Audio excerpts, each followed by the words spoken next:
Pagi, Indonesia Maju, Namo Buddhaya, Namo Amitofo. Ya, bertemu lagi dengan Nang Chu Channel di sini.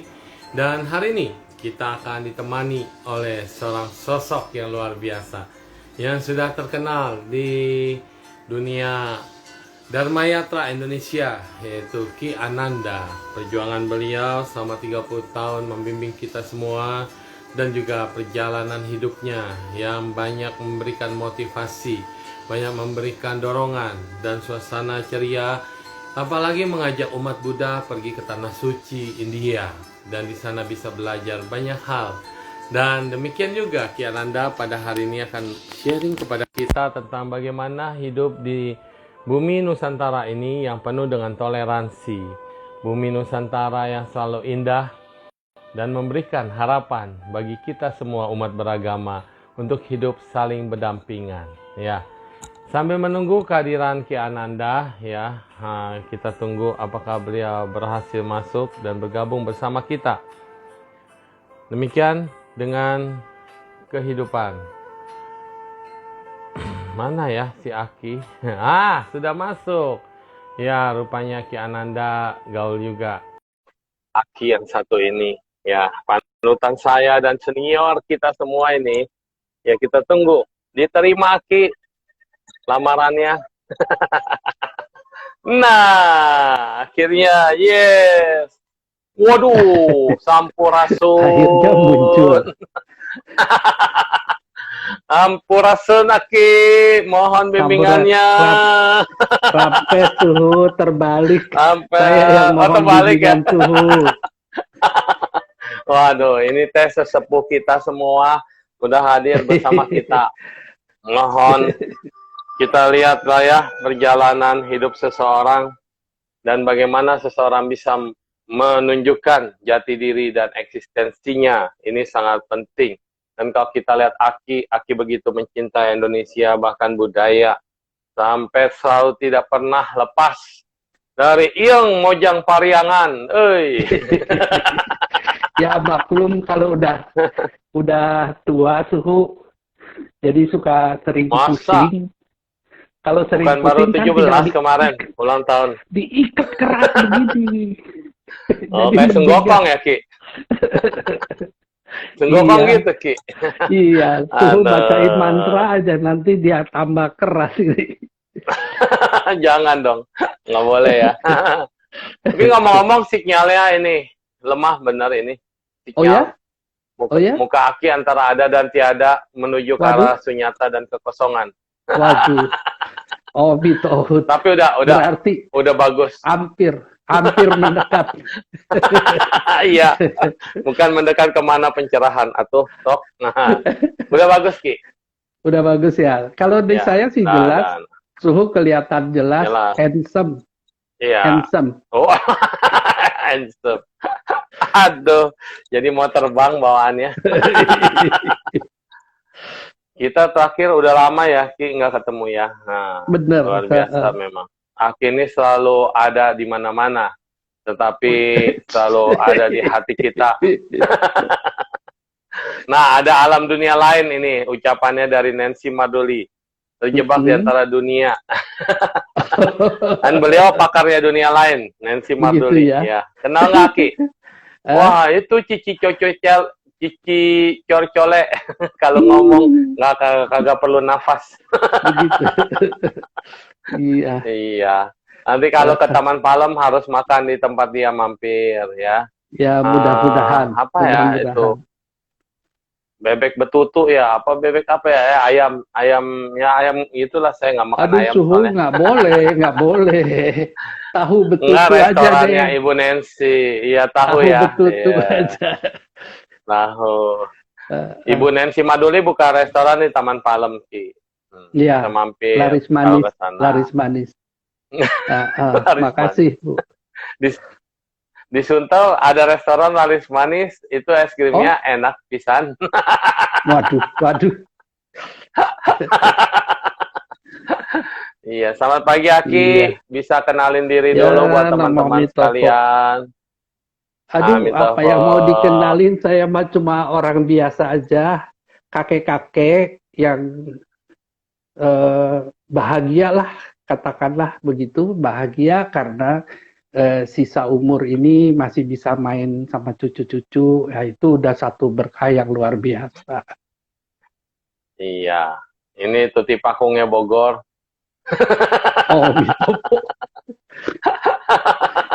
Pokoknya kalau masih di Bogor atau udah pindah di mana? Eh, Masih. Sekarang rumah Bogor udah dijual, jadi saya punya tempat di Cibubur. Tapi Cibubur, selalu ya kosong, selalu kosong. Karena waduh, luar biasa. Karena cucunya di Jakarta, jadi kita di Jakarta sekarang. Ya, istri saya lebih dekat sama cucu-cucunya, jadi saya ikutlah. Paling kita ke Cibubur. Seorang Jakarta. KTP Cibubur, KTP. Dan kalau weekend pulang ke Cibubur. Oke, inilah luar biasa. Beliau bisa muncul di mana saja, ya. Dan kalau kita sosoknya ini memang, aduh, teduh gitu kalau ngelihat si Aki. Apalagi yang pakai jubah putih itu loh. Yang diselempangin kayak bantai putih ya, namanya pai. Itu ya jubah putih, jubah naga. Wah, aduh. Ini mah udah kayak murid Buddha gitu. Oh gitu. Cuma karena panas itu, suhu tahu sendiri kan, India itu kadang-kadang suka panas, kita udah nggak bisa lagi pakai baju, jadi pakai selendang aja. Iya, tapi memang mungkin itu menunjukkan pas live-nya kali ya, Ki ya. Jadi waktu meditasi itu gimana itu rasanya? Waduh, saya nggak bisa tahu. Yang kemarin feeling aja home. Saya lupa, apalagi yang dulu-dulu. Tapi memang saya feeling home. Feeling home banget. Betul. Feeling home banget. Kalau saya ke India itu seperti pulang kampung. Nah itu dia. Sebaliknya kalau saya ke Cungko, saya malah ngerasa aneh gitu. Kayaknya ini bukan tempat saya gitu, seolah-olah. Not my country. Iya. Nah, jadi orang India mah lahir di Indonesia-nya untuk memberikan terang buat orang Indonesia supaya nanti kalau mau pulang, ayo Aki unjukin jalan pulang. Gitu. Jadi sampai saat ini rekor terbanyak ke India udah berapa kali? Masih dihitung nggak? Terakhir ke India udah nggak dihitung. Kayaknya nggak nyampe soalnya. Saya yang jelas 50 udah lebih. Lebih dari tapi 100 belum. Cita-cita 108, tapi terus belakangan saya mikir, kamu nggak inget umur kalau kamu pikir 108, tak mungkin. Kalau setahun sekali iyalah 108, waduh nggak mungkin. Setahun 2 kali masih nggak bisa juga kejar setahun 2 kali. Nggak terkejar sebetulnya. Tahun lalu saya udah mikir gitu, kayaknya saya udah nggak akan bisa sering-sering pergi lagi gitu kan. Tapi gini, dihitung pergi dan pulang udah 108 pasti. Pulang pergi Pepe. Pergi membawa harapan, pulang bawa berkah gitulah ya. Berikut mimpi-mimpi. Berikut mimpi-mimpi aja juga udah masuk. Pokoknya 50 aja mah udah luar biasa. Kita aja saya baru 3 kali. Udah cukup lah. Ya, karena suhu mungkin 3 kali tapi langsung bersih. Kalau saya sudah sekian kali juga tetap aja masih bandel suhu. Ini yang Aki suka ngomongin. Maksudnya teh apa gitu. Kalau Aki bilang Aki mah bolak-balik ini untuk menebus dulunya mungkin kenapa gitu. Dulu Aki pernah ngomong begitu. Pokoknya Aki harus bolak-balik, pernah ditekatin sampai segitunya. Nah, itu apa ya, memotivasi memang kata-kata itu?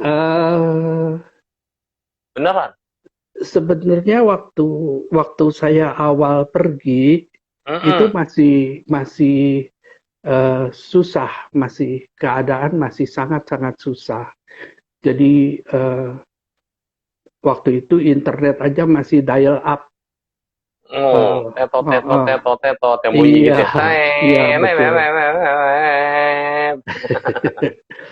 Jadi cari-cari informasi susah banget. Terus akhirnya tahun berapa Ki? Pertama Ki? 97. Oh, 97. Ya, oke, Heeh. 97. Ya. Terus sampai di sana saya dibohongin banget sama Wih. orang India. Jadi ngalamin deh itu apa segala macam dialamin deh. Mulai dari hotelnya, transportnya, makannya. Sangat menderita sampai saya dipanggil sama mami. Karena saya bawa mami waktu itu kan. Oh. Dipanggil sama mami ke kamar.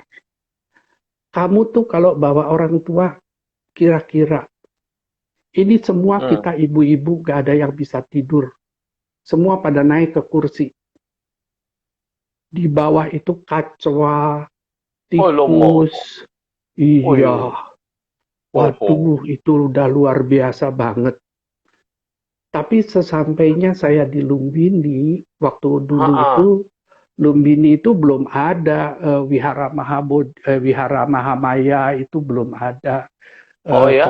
Kolam pun belum rapi. Yang cakep-cakep itu yo Siddhartha berdiri belum ada itu. Belum, itu kan baru. Jauh itu. Waktu itu tempat Pangeran Siddhartha lahir itu cuma ditutupin pakai apa namanya kain terpal. Kain terpal. Ya. Tapi waktu saya namaskara di situ, saya tiba-tiba berpikir, aduh ini tempat ini luar biasa sekali. Dan saya, walau bagaimana saya harus pulang, saya harus kasih tahu sama teman-teman orang Indonesia, supaya mereka bisa datang ke sini, supaya mereka bisa menyaksikan sendiri, mengalami sendiri, karena apa yang kita dengar, apa yang kita baca, apa yang kita pikir tentang tanah Buddha itu tidak sama keadaannya dengan apa yang kita alami di sana. Dan karena itulah saya bertekad kalian ini harus mengalami datang ke sini, tetapi jangan sampai mereka sengsara dibohongin sama travel agent India. Jadi saya akan berusaha untuk menjaga sebisa mungkin, senyaman mungkin. Nah, sejak saat itulah saya kegatelan. Kalau ngedengar orang mau berangkat, iya. Kalau ngedengar orang mau berangkat, sini aku yang atur, biar kalian pokoknya konsentrasi, ibadah, nyaman deh. Aku yang tanggung jawab soal ini. Sekarang mah aku sama orang India, berani marahin orang India. Sekarang. Mau nipu udah ketipu duluan. Wah, jadi ini saudara-saudara, pelajaran pertama adalah ketika kita memulai segala sesuatu tentu tidak ada yang langsung berjalan mulus. Tetapi karena itulah pelajaran yang didapatkan karena kegagalan, karena kurangnya perhatian, karena kurang persiapan, dan akhirnya mengalami penipuan, itu membuat kita punya tekad lebih dan semangat lebih, bahkan punya tekad untuk terus membuat orang supaya jangan lagi ada yang menderita seperti pengalaman pertama. Ini juga merupakan satu hal yang luar biasa dari Aki ya buat kita semua. Jadi jangan pernah takut, segala sesuatu pasti ada tidak mulusnya dulu di depan untuk mencapai kesuksesan kemudian. Ya, lanjut Ki. Jadi itu dulu tahun 97 itu belum banyak yang Dharma Yatra toh? Belum ada grup ya. Baru Aki memulai startup lah bahasanya ya. Kalau sampai ngebayangin Lumbini masih dipakai kain aja, berarti Wihara Mahamaya itu baru ya dibangun. Belakangan baru dibangun. Ya. Mula-mula juga belum dicat, masih di kapur biasa aja. Terus kalau pilar Asokanya udah ada deh, udah ada pilar Asokanya. Waktu itu sudah ada, tapi keadaannya masih belum rapi, belum apa. Oh iya, belum dibagusin. Semua. Sekarang tamannya beautiful ya, kalau sekarang ya. Wow. Luar biasa. Sekarang pohon bodinya yang di belakang itu dulu udah ada. Itu ada. Itu memang udah gede banget. Itu udah lama, itu udah lama. Jadi waktu kalau orang-orang datang kan, rombongan biasanya, terus mereka nyanyi di Taman Lumbini yang indah. Saya bilang katanya karena kalian belum lihat. Saya bilang, Yes. nanti kalau udah sampai baru bisa bilang. Kalau sebelum datang ya katanya. Berarti saya mah bersyukur ya bisa ke sana udah indah, betul-betul indah. Itu Dan waktu karma doa baik di suhu. Karma baik bawah suhu pohon itu. bodi itu 3 kali loh Ki, ada dapat percikan air. Padahal kagak Luar hujan, biasa. gak gerimis dan segala macam. Dan saya sampai nanya lain, ada nggak ya kena air dari atas gitu, kayak ada yang kayak pretin gitu. Waduh, saya Iya, sampai luar biasa, merinding di luar saat itu biasa. dan saya thank you lah. Itu ada embun Hmm, masih sisa di daun-daun bodi mungkin. hmm, Padahal udah siang. kan luswe. Kan lo air embun surgawi. Yes. Iya. Aduh, Aki, adem banget sih kalau ngedenger Aki sama memandang wajahnya itu bener-bener orang yang humble banget, sederhana gitu. Tapi pancaran cinta kasihnya nyampe ke kita-kita. Nah, ini ada Ah, orang yoga nih di sini. Nah, si ya, unik ini juga orang yoga. Jadi belakangan memang India ini jadi bukan hanya wisata Dharma Yatanya Buddhis ya, Ki. Jadi semua orang yoga, yogi yang pada ini semua kembali kiblat ke timur. Karena katanya bijaksana datangnya dari timur. Ketenangan hati, pikiran, dan ucapan juga dari timur. Dan terutama universalnya ya. Karena iya, Buddhis maupun Hindu, mereka tidak pernah memikirkan ini loh yang namanya agama harus begini-begini, bukan. Karena yang namanya hati, semua orang punya hati. Yang namanya batin, semua punya batin. Dan siapapun bisa mengembangkan hati dan batin pikirannya ya Ki ya. Nah, tanpa iya, harus fanatik dengan apa yang dipegangnya gitu. betul, betul. Buddha Ki, sendiri, ya, ya, ya ya, lanjut silakan. saya pernah ketemu sama orang India. Karena Yes, kadang-kadang selain bawa rombongan, saya juga kadang-kadang pergi sendiri. Jadi ya, kalau pergi sendiri itu saya naik kendaraan umum lah, naik kereta api gitu. Terus duduk nih sebelah orang orang India. Jadi kita ngobrol-ngobrol. Terus si bapak ya. ini nanya, kamu mau kemana? Biasalah gitu kan. Mm-mm. Sesudah saya cerita bahwa saya mau ziarah, dia bilang, oh iya itu tempat Buddha ya. Buddha juga orang India, dia bilang gitu kan. Mm-mm. Ajarannya bagus. Tapi saya nggak begitu jelas tuh ajarannya apa gitu kan. Ya terus saya ngobrol lah. Terus akhirnya eh, dia seolah-olah dia begitu agung ya Buddha itu. Dan saya bilang sama dia sebenarnya Buddha itu orang biasa yang mengajarkan hal-hal biasa, hal-hal sehari-hari. Beliau itu berjalan dari desa ke desa, Ya. ngobrol sama orang desa, Mm-mm. ngomong tentang hal-hal yang sehari-hari yang dihadapi oleh Ya, penduduk desa di situ. Jadi betul. sebenarnya itulah yang dilakukan oleh beliau selama sekian puluh tahun itu mengajar sesuai dengan keadaan setempat dengan masyarakat pada waktu itu. Itu Iya. jadi akhirnya sih Bapak ini sampai eh, tolong ulangi katanya. Ya itu saya bilang Buddha itu manusia biasa yang memberikan ajaran-ajaran biasa kepada orang-orang biasa seperti Yes. kita. Jadi nggak usah terlalu apa. Makanya setelah berkali-kali saya pergi itu saya bisa merasakan bahwa semakin sisi manusiawinya Buddha itu semakin terasa buat saya. Iya, Sampai betul. pada saat beliau mau parinibbana itu kan, bagaimana beliau berjalan dari Wesali ke Kusinara kan itu jauh banget. Jauh sekali. Kita naik Dan bus aja berasa. Iya. oh, naik bus aja masih ngomel-ngomel Waduh. pakai AC Iya. padahal pakai AC. Buddha kan Pantat jalan tepos katanya. Udah kan jalan kaki tuh, udah tua, udah Ah, umur 80.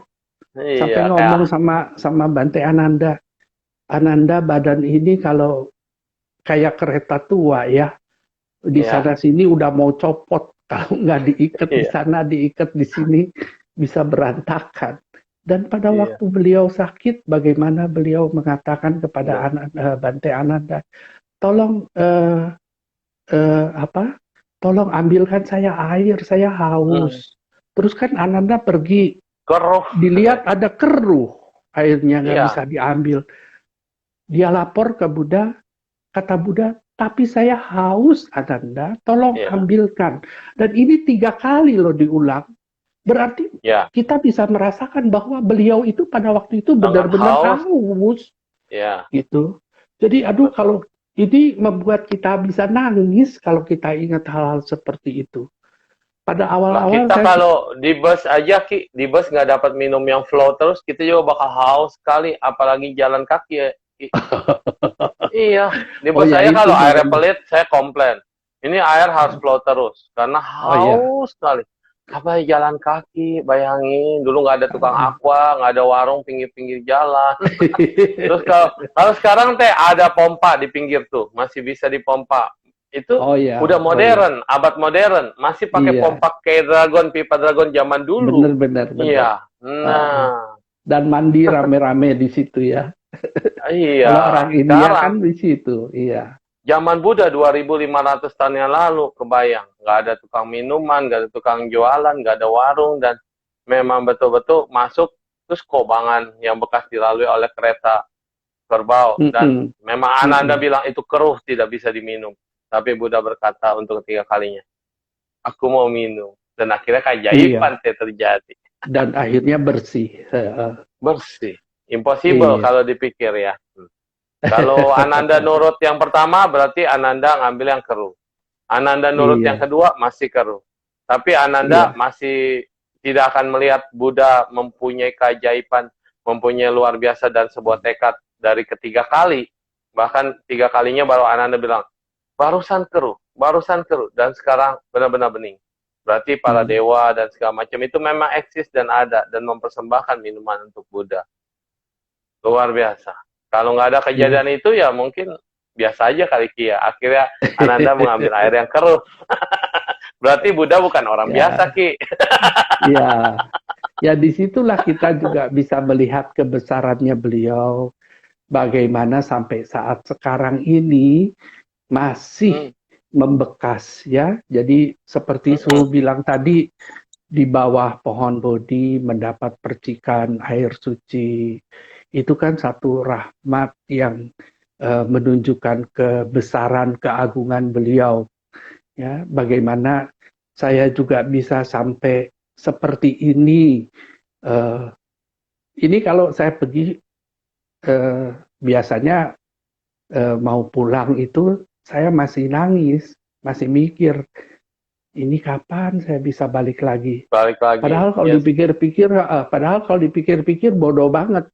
Orang udah janji bulan depan mau datang lagi, tapi kok masih pikir kapan saya bisa datang lagi?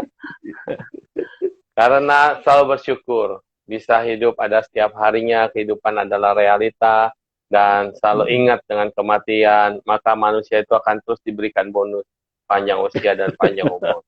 Karena dia sering bersyukur. Coba kalau banyak orang yang takabur gitu, pasti balik lagi. Belum tentu dia bisa balik lagi. Belum tentu. Iya, betul. Aduh, saya udah pengalaman banget deh. Itu ada orang nggak bisa pergi, itu bukan cuma soal duit sebenarnya. Banyak yang punya duit, tapi nggak bisa pergi. Ada yang karena sakit, ada yang karena waktu, nggak bisa nutup toko, ada yang karena suaminya pergi. Saya telepon istrinya, Bu, kenapa ibu nggak ikut? Aduh, aku nggak bisa, dia bilang. Aku baru beli pohon yang juta-jutaan, kalau aku pergi, ntar pohon aku mati. Itulah. Bukan soal duit, bukan. Aduh, saya udah pengalaman banget soal ini. Ada orang yang udah tinggal seminggu lagi, ngotot-ngotot maksa. Saya pengen pergi, tolong usahain. Aduh, saya belum ngurus visa, belum ngurus tiket. Tolong deh usahain. Berhasil bisa berangkat. Ada orang yang udah pegang tiket, udah pegang visa. Besok mau berangkat, besok Suhu. Dia telepon. saya nggak jadi berangkat. Saya takut sakit di sana. Nanti saya ketularan penyakit. Saya ini udah janji bulan depan mau ke Meiko. Karena cucu saya mau lahir, saya mau nungguin cucu saya. Kalau saya sakit gara-gara ke India, nanti gimana?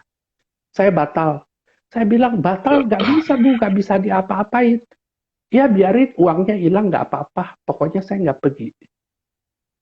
Jadi itu tergantung karma bener-bener. Kalau saya bilang, saya udah nggak heran itu. Bener.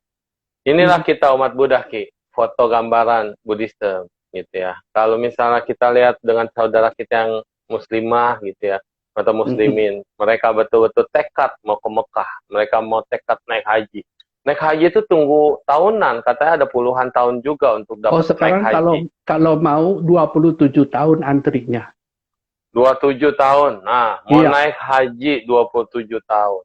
Nah, terus kalau umroh bisa kapan aja memang. Umroh betul. bisa. Tapi sih bagi bisa. mereka, umroh dengan naik haji kan tentu tidak sama, walaupun beda perginya ke levelnya. tempat yang sama. Nah, tetapi kepuasan menjalankan 5 perintah Allah itu baru lengkap dengan naik haji. Itu mereka tekadkan, mereka sampai nabung, mereka sampai bertekad betul-betul bisa melaksanakan. Nah, kalau umat Buddha kan, Dharma Yatra itu kesannya kayak jalan-jalan, terus kemudian takut susah, terus takut nanti menderita, gitu. Kayaknya maunya enak, terus lebih pilih tempat lain daripada tempat di mana 4 tempat yang dikatakan oleh Sang Buddha. Bila kita pergi mengunjungi tempat di mana Tathagata dilahirkan, Tathagata mencapai penerangan sempurna, membabarkan roda dharma dan kemudian parinirwana, itu sudah dikatakan garansi masuk surga. Udah ada garansi loh katanya di situ. Bila dengan hati ya. Bila pergi ke sana dengan pakai hati gitu, hati, pikiran dan ucapan berada di sana.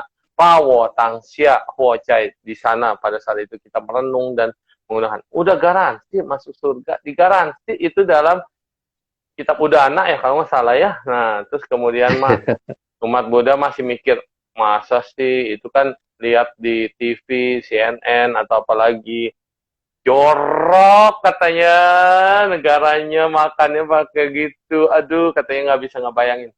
Ya, tapi kalau kita nggak pernah pergi, kita nggak pernah tahu apa itu suffering. Kenapa Buddha bisa turun dan lahir di negara yang betul-betul menderita.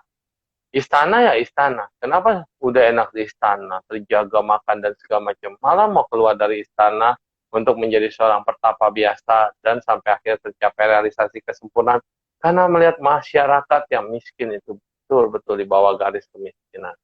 Hidupnya hanya dari petani dan betul-betul berteman dengan briket. Dulu belum ada briket kali ya. Arang ya. Arang dari kotoran kebo gitu ya. Iya. Bayangin kotoran kebo ditempelin. Masih. Sampai sekarang masih.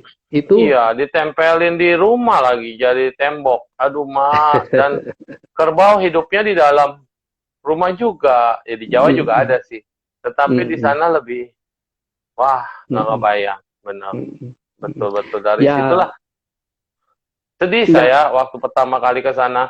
Nggak kebayang, Ki. Saya pikir mah udah kayak Bollywood. Bollywood gitu. New Delhi nyariin gitu kan. Gedungnya dong ya, nyariin gedung yang gede ya. Oh, mall gitu, mall gede dan segala macam, udah kebayang ya. Keren gitu, orangnya mancung-mancung, orangnya mewah-mewah hidupnya. Ya. Betul, saya pikirnya kayak New Delhi. Terus sama apa satu kota yang besar lagi. Nah, ternyata tidak sama. Kaget.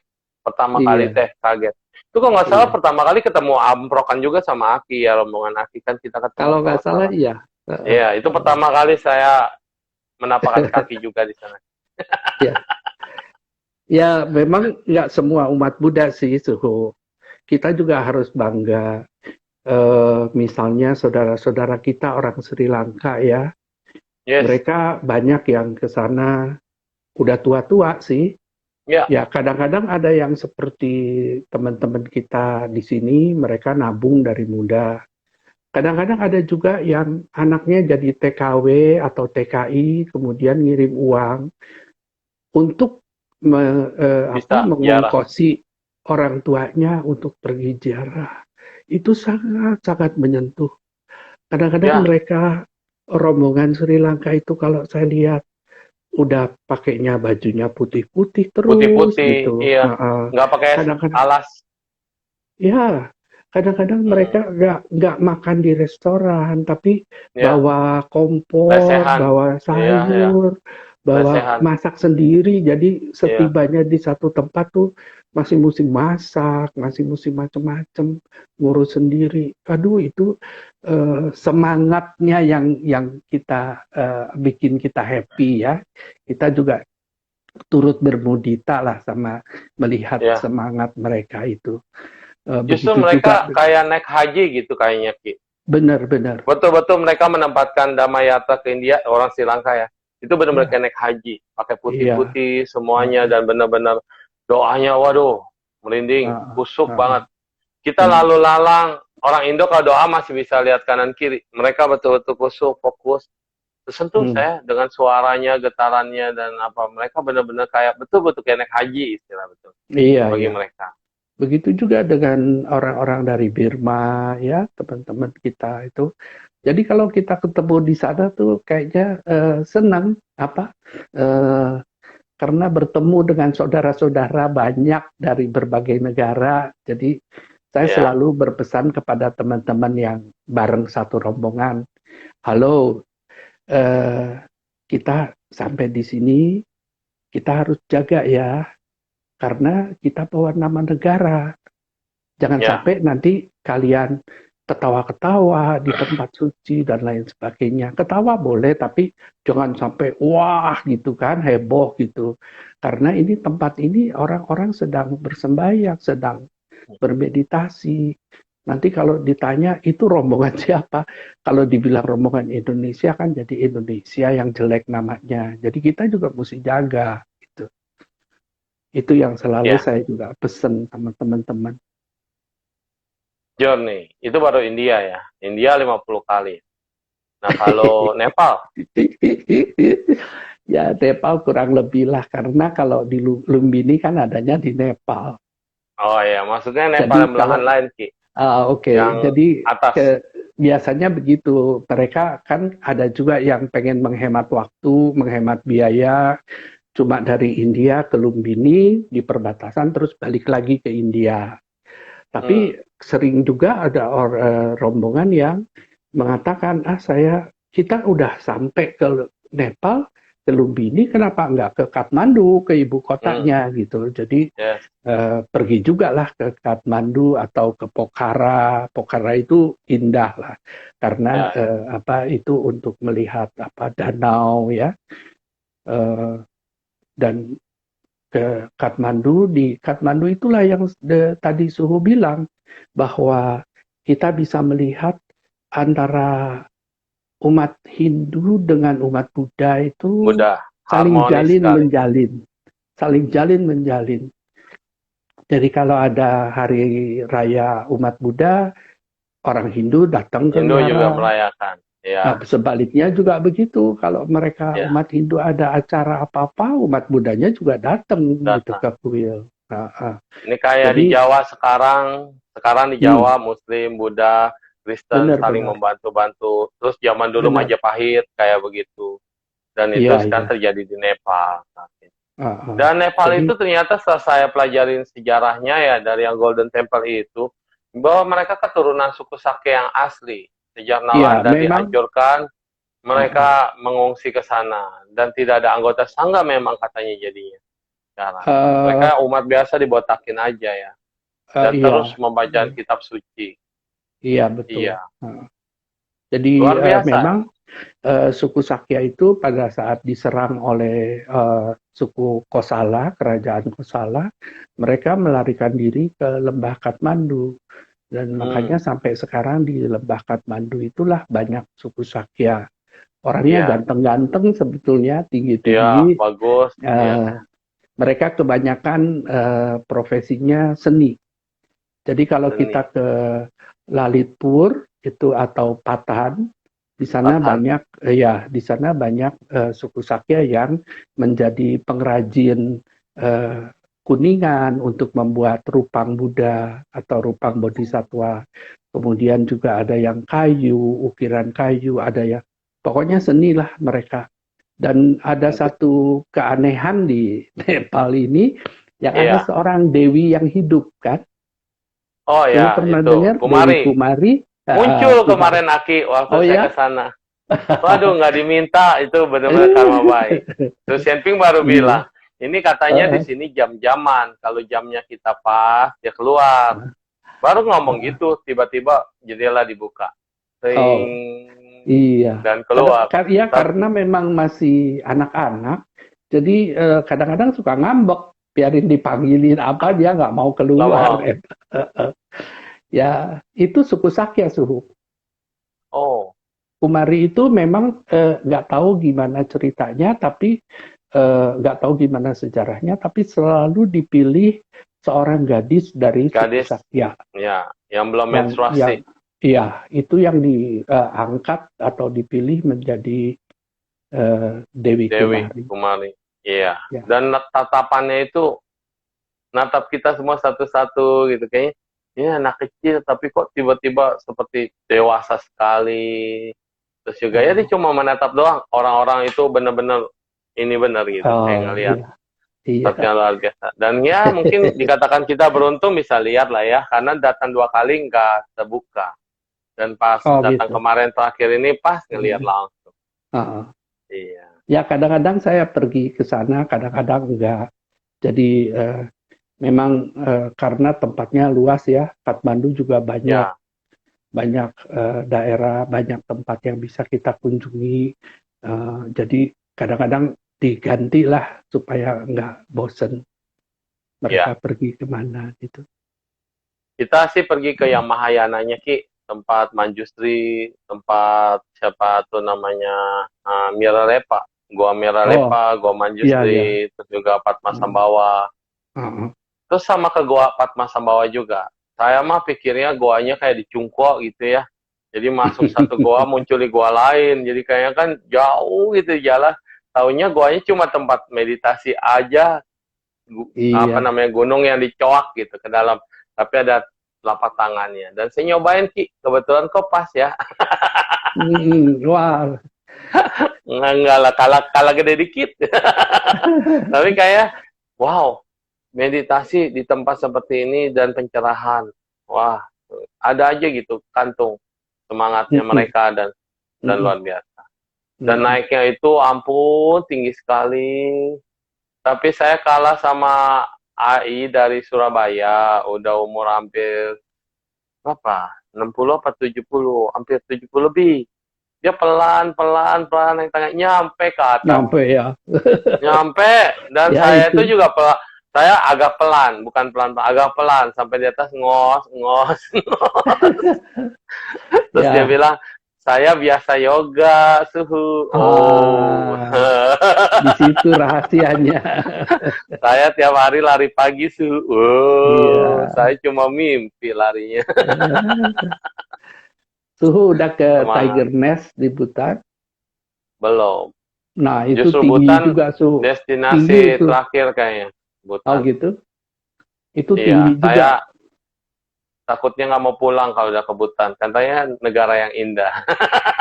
Wah, luar biasa, luar biasa. Karena Memang luar saya biasa. nonton negara yang tidak pernah dijajah ya itu film Butan. Dulu di Beijing saya nontonnya film Butan. Iya. Baru nonton film itu ada kayak atraktif banget pernah tinggal di sana.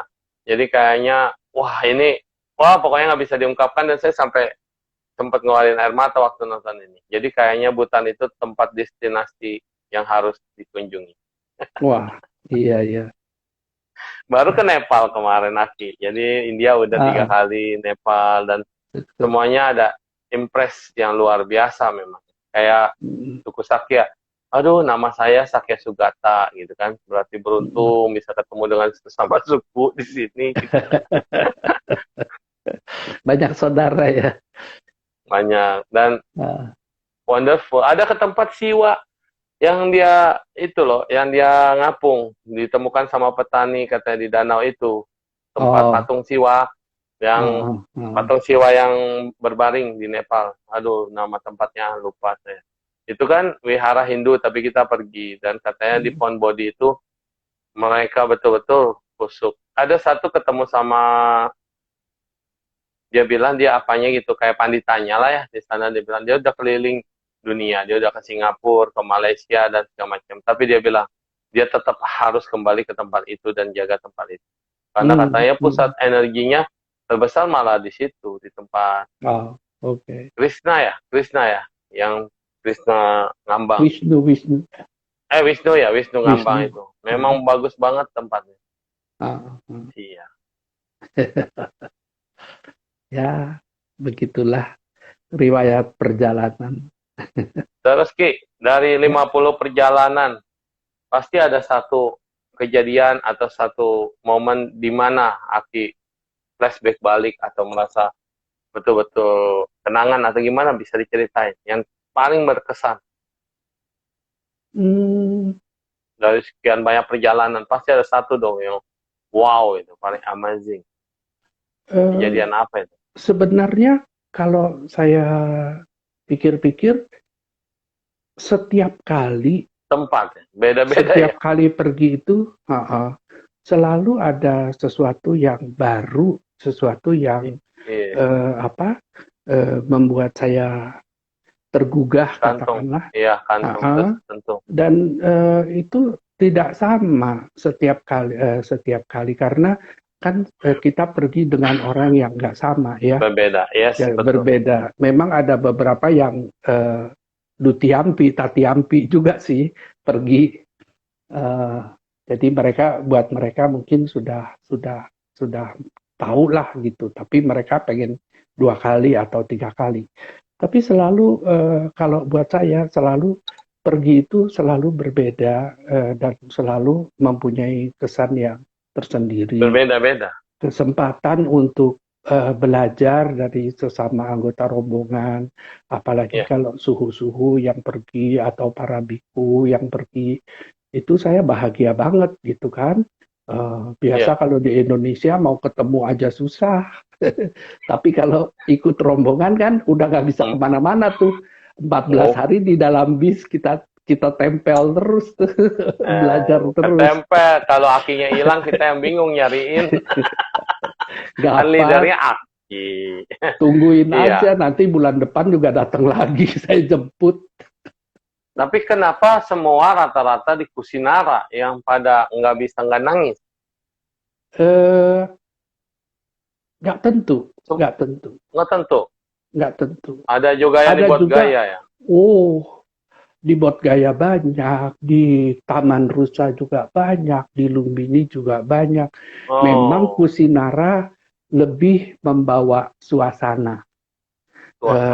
Iya, karena seolah-olah kan kita Buddha Parinibbana di situ. Mereka banyak yang mengingat seolah-olah orang tua sendiri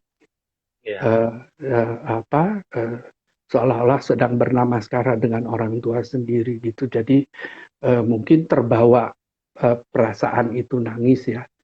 Saya terus terang aja, saya juga pernah nangis sampai nggak berhenti.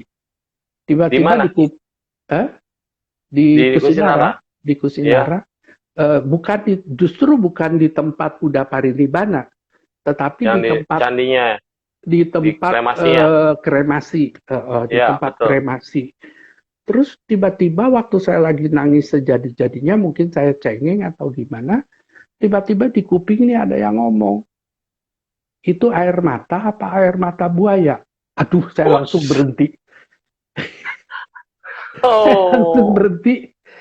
Ya, jadi ya memang yang dibutuhkan itu adalah, orang Inggris bilang devotion, bakti, not emotion. Kita umat Buddha ini jangan terbawa emosi. Ya, kita berbakti, oke. Nangisnya kayaknya udah tulus ya. Tapi begitu dengar kayak gitu, wow. Not emotion. No emotion. Devotion. Waduh, saya ingat begitu. Stop. Dari tadinya ngucur. Ya, itu salah satu yang pernah saya alami. Banyak lah. Tiap kali pergi juga ngalamin. Ya ada Bante Prawira di sini, Aki dari Papua. Nanti harus halo, live apa sama Aki nih. kabar? Kemarin Per- juga ketemu per- juga kita di sana. Pernah aku sama Bante Prawira kemarin satu Satu forum. trip. Bukan Iya. satu forum Oh, Zoom. diatur sama Bante Sunanda Wamsa, jadi Mm-mm. online bareng-bareng gitu Nah, Aki sama. kudu ke Papua ini ya. Di sana Aku babarin Dhamma dulu. sekarang mah belum boleh kemana-mana ini. Iya, udah Lagian ada saya umur nggak bisa soalnya ya. membabar dhamma, suhu. Saya mah nggak bisa Loh ini kan membabar Dhamma dhamma. barusan. Ya kita Cerita-cerita dan ngobrol-ngobrol, iya ya oke. ngobrol lah bahasanya. Heeh. Itu kan sama. Apa yang kita rasakan, apa yang kita pernah jalani, dan terutama ketulusan ya. Yang paling penting. Hmm. Tadi baru disentil. Bakti. Bakti. Orang tua juga sama, Ki. Orang tua itu meninggal. Anak-anaknya pada nangis.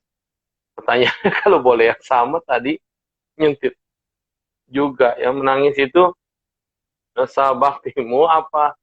Apa tadi? Air mata buaya atau air mata asli? Ya, betul. Ya, Ayo, betul. Terus, Ki, selain India, negara mana yang paling berkesan selain India dan Nepal tadi? Atau Bhutan ya? Selain negara Buddhis.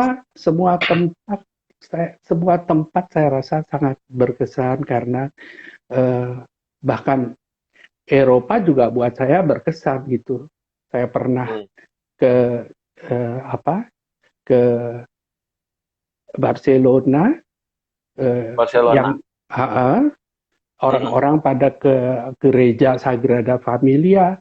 Saya mencari wihara, justru wihara yang ketemu walaupun dengan susah payah salah naik kereta, tapi akhirnya ketemu juga wihara tantra sih itu. Tapi ketemu, dan memang begitu, setiap kali saya pergi kemanapun selalu saya usahakan untuk mencari wihara, baik pergi ke Jawa Tengah atau kemana, kalau ada saya usahakanlah untuk menemui wihara. Kadang-kadang kelenteng yang tua-tua yang sudah ditinggalkan, yang sudah terbengkalai juga banyak ternyata gitu. Dan ini ini sebagai bagian lah dari perjalanan. Kalau tadi ditanya yang paling berkesan, saya pernah ditanya negara yang paling berkesan yang mana gitu. Buat saya ada dua, suhu. Kalau soal Wesak, ada dua yang paling berkesan. Satu itu Sri Lanka. Saya pernah Wesak di Sri Lanka. Waduh, itu luar biasa banget. Kita jalan itu dari satu kota ke kota yang lain itu lama. Kenapa? Karena setiap desa kita mesti berhenti. Disuruh berhenti. Mereka bikin stand gitu di pinggir jalan. Sedia makan, sedia minum. Kita disuruh makan, disuruh minum. Kalau nggak mau dibekelin. Baru bisa jalan lagi. Itu yang relik Buddha di Arak. Dengan gajah dan segala macam. Oh, itu saya udah pernah itu juga. Itu gajah itu beda Wesaknya. Bukan Wesak, itu biasanya Asada. Di Pawali ya? Asada. Oh, Asada. Jadi itu araknya bulan Agustus, bulan Juli Agustus. Asada. Yang Wesak beda lagi berarti ya, Ki? Wesak, waduh, suhu putih semua. Kayak orang naik haji. Itu kita keliling stupa itu, kita udah nggak tahu lagi kemana, itu putih semua, udah hilang di Sri Lanka. Terus jalan betul-betul jalan kaki dari satu desa lain. Artinya bisa naik mobil, tapi begitu keadaannya. Kalau di Anuradhapura, itu banyak stupa-stupa yang besar-besar. Itu udah nggak bisa naik mobil. Itu udah mandek aja mobil, kita mesti jalan kaki. Karena semua orang di situ, isinya orang semua, putih semua. Wah, itu berkesan banget, membanggakan sekali. Yang kedua adalah, negara yang kedua yang membanggakan sekali, Korea. Orang banyak bilang Hmm. Korea Selatan itu di itu Kristen ya, tetapi Ya. yang saya alami sendiri justru pada saat Wesak itu paling berkesan adalah di Korea Selatan. Kota Hmm. Seoul itu penuh Semarak. lampion, Ya betul. lampion Ya. warna-warni. Warna-warni lagi. Ada hijau, ada Waduh. kuning, ada merah merah Ah, muda. Ya. terus kita kumpul di stadion seperti stadion utama, itu acara kesenian, waduh luar biasa banget. Biku-biku, bikuni-bikuni pada nyanyi dan lain sebagainya. Beres acara dari situ kita lari lewat bawah tanah, lewat apa? Siap pokoknya nyari posisi di pinggir jalan suhu. Itu Ya. kayak lebih rame dari Cap Gome. Oh. Pawai, arak-arakan lampion lagi, pakai lampion, pakai mobil berhias dan lain sebagainya. Sampai jam 12 malam pesta kembang api. Akhirnya itu. Wah, itu tersentuh banget itu, tersentuh banget. Jadi Korea Selatan itu sebetulnya satu kebangkitan kembali agama Buddha. Kalau kita lihat dulunya anak muda banyak dicecar menjadi agama lain, Mm-mm. tetapi dengan adanya long weekend, Mm-mm. Sabtu Minggu libur, jadi anak muda nih pada Oh pergi ya, jalan-jalan. Temple Stay. Mm. Biku-bikunya langsung buka temple stay. Kalian mau Yes. nginep di sini dan mereka jalan-jalan kan ke gunung di Korea. Iya. Sedangkan Gunung-gunung banyak wihara. Yes. gunung-gunung banyak wihara. Jadi umat Temple Stay. agama anak mudanya semua beralih sekarang. Happy Iya. saya Dan saya melihat makanannya itu kenyataan itu. enak-enak. Makanan vegetarian dan mereka suka enak-enak. Susah tuh cari makanan vegetarian di Korea. Susah ya? Oh, karena Susah, mereka susah. makan ikan. Mereka rata-rata begitulah. Jadi kalau kita ke restoran itu biasanya spesialis. Kalau babi ya babi. Kalau Oh. ayam ginseng, ayam ginseng. Kalau sate Hmm. ayam, sate ayam gitu. Jadi nggak ada kemudian kita mau pilih makanan lain, sayur, susah. Kecuali kita udah Makannya ramen janjian doang. dulu. Ramen. Nggak juga sih, bisa bibimbap, bibimbap. Kimbab, bibimbap. Ya. Iya, Iya. Nggak kelaparan lah pokoknya mas. Sok. enggak, Aduh, asal kita nggak cerewet ngobrolnya baru aja. begini wae. Udah 52 menit. Cepet bener. Habis ngomongin Edi. makanan, ya. Kan lihat wajah saya udah kebayang dong, Ki. Iya. Hidup untuk makan, gitu ya. Kalau zaman dulu makan untuk hidup, bayangin orang dua berjuang, orang dulu betul-betul untuk makan, ya. Jadi makan itu untuk kehidupan. Kalau sekarang orang hidup untuk makan, katanya, Ki. Ya tapi makan itu penting sih suhu. Saya ingat dulu Iya. juga kalau ke wihara tuh yang ditanya pertama sama suhu, udah Udah makan? makan belum? Aduh itu Iya. rasanya. Iya, karena di Fokwangsan juga semua tamu-tamu itu harus makan dulu pergi ke Chaosan Huikwan. Baru Hmm, setelah mereka kenyang, baru berkeliling wihara. Mau agama hmm, apa, welcome, silakan datang dan kita hmm. melayani. Inilah hidup bertoleransi itu sebetulnya ya kalau kita melihat. Melihat manusia sebagai manusia adalah dharma. Melihat semua ajaran adalah indah adalah dharma. Melihat semua saudara kita dan sama-sama saling bantu-membantu, bergotong royong juga adalah kebaikan. Jadi kebaikan itu nggak ada labelnya agama apa, tapi kebaikan itu adalah sesuatu yang mutlak harus dijalani sebagai manusia. Dan Aki sudah membawa kita ke alam berbagai alam ya, dari alam para Buddha dan Bodhisattva, kemudian kembali ke alam manusia, dan selalu mengingatkan kita untuk bersyukur pada bumi. Makanya saya bilang Aki ini dewa bumi, kemana bumi dia junjung, di situ dia berdiri dan disitulah ada ketenangan dalam hidup ya. Bener Makanya suhu, kalau lihat bener sih. Aki bertapa itu foto-fotonya benar-benar adem dan membumi. Tuti Ya, pakungnya kita kalau kita bilang. ya, ya. Jangan sampai orangnya di sini, hatinya di sono. Ya kalau Nah, di itu sini ya di sini aja. repot. Kuocai tangsia hidup dengan saat ini. Living in this Iya, present moment. Yes. iya. Ya, pemirsa udah tahu ya, Aki ini udah pulang pergi India itu 50 kali. Kalau orang bilang umroh itu udah 50 kali umroh ya untuk kalangan Budi. Jadi jasa kebaikannya sudah lebih dari 50 kali bahkan. Jasa kebaikan ini sudah sangat besar.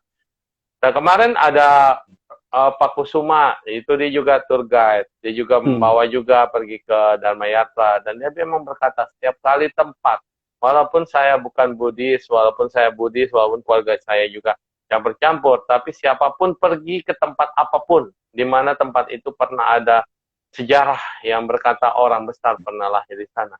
Getaran itu tetap masih ada. Makanya mau pergi kemana saja, tempat di mana saja, termasuk di Indonesia kan ya Ki ya. Dimanapun tempat, kalau ada petilasan bahasanya itu pasti ada energi yang sangat positif. Dan energi itu bisa memberkati kita. Ya, saya sih nggak mau ngomong gaib lah sama Aki, karena Aki dari tampang aja sudah sangat melampaui kegaiban. Ya, karena Aki sudah memasuki arus, memasuki alam arus gaib. Kebahagiaan. Bahagia, melampaui bahagia itu semua, tuh. bahagia. Iya. Jadi arus Cuman ini satu adalah yang saya arus belum pergi. kebahagiaan. Cuman Apa satu tuh? yang saya belum pergi. Wihara Dharma Sagara di Bandung. Nah, Cibubur, lurus sampai nyampe. Saya ada di Mudita saat ini, hari ini sampai hari Minggu. Jadi kita masih bolak-balik Jakarta. Karena biar bagaimanapun membina itu kan harus terus kayak Aki jalan wae. Kemana ya cicing yuk. Saya dibilangin sama Setaiting Hai, Bante Asin, itu dulu itu. Dia nggak pernah yang namanya komplain, mau kemana, tapi dia rutin. Hari ini dia pergi, pasti pergi ke A, ke B, ke tempat saya, terus jalan. Dan dia nggak pernah bilang-bilang, nanti saya mau nyampe ya, saya mau siapin ini, enggak. Dia dimanapun dia pergi, sampai umatnya tahu hari apa Bante ada di mana, hari apa Bante ada di mana. Dan dia selalu makan apa adanya, mudah dilayani, sederhana. Tapi setiap di satu tempat, pasti dia memberikan kebahagiaan dan pada umat-umatnya blessing dan berkah. Itu sosok yang memang luar biasa ya Ki ya. Dan Aki juga samalah, murid langsung sama seperti Suhu lah. Sama seperti Suhu. Aki, emang jadi cicit cocot sampai cecet ke bawah, udah 7 generasi. Kayak Aki juga sama, kemanapun semua orang suka, semua orang sayang, dan demikian. Jadi saya lihat sosok Bante Asin, ada sedikit lah di Aki, minimal itu jenggotnya. Kalau saya nggak bahagia, saya malu karena nama saya Ananda, Suhu. Iya. Jadi harus bahagia, harus bahagia. Ananda itu kan bahagia. Tuh Adi tuh anaknya namanya Ananda. Nah, yuk pikirin tuh, harus bahagia. Iya. Ngapain dia? Tapi nggak pernah kesel nih Ki, beneran Ki, nggak pernah kesel atau emosi? Oh, ada dong, namanya orang hidup. Rambutnya aja sampai putih semua. Ya nggak apa-apa. Kesel itu biasa. Nanti kan sebentar berganti. Oh, let it go, let it go, gitu. Ngapain dipegangin terus? Ada orang mah gara-gara kesel sebel nyesek terus sampai jadi borokan gitu ya. Dan seneng lagi hidup sama borok. Ya, untunglah saya deket-deket sama Suhu ini, selalu ketawa, selalu dapat ilmu. Saya belajar dari Suhu. Saya belajar sama Aki. Saya pengen ngikutin jejak Aki. Karena saya suka, dari dulu kan, saya, kenapa jangan jangan nikah maksudnya. Iya, aman itu mah. Kalau udah punya cucu susah. Repot, iya. Cucu saya banyak sekolah minggu. Jadi ya, saya dari dulu ngamatin dari Facebook ya Ki ya, dari Facebook. Aduh, Aki pergi kemana saya mah liatin aja udah bahagia. Kapan bisa ke sini? Kapan bisa ke sini? Aki ajak, momennya pas nggak pas. Aki ajak nggak pas. Tapi kemudian udah 3 kali kesampaian. Dan akhirnya kita juga ketemu, walaupun hanya sebentar. Inilah tekad dan waktu juga memisahkan kita, tapi hati kita tetap bersama. Dan terima kasih, semoga kebahagiaan ini terus berbahagia bagi semuanya. Hatur nuhun. Ditanya Aki umur berapa? 17 tahun jalan? 17. Iya. Dadah, terima kasih Cihilda Ya, Kebumen. Ya, bye-bye. ya, ya. Amitofo, Namo Oh, Mitopo, Buddhaya. nama budaya.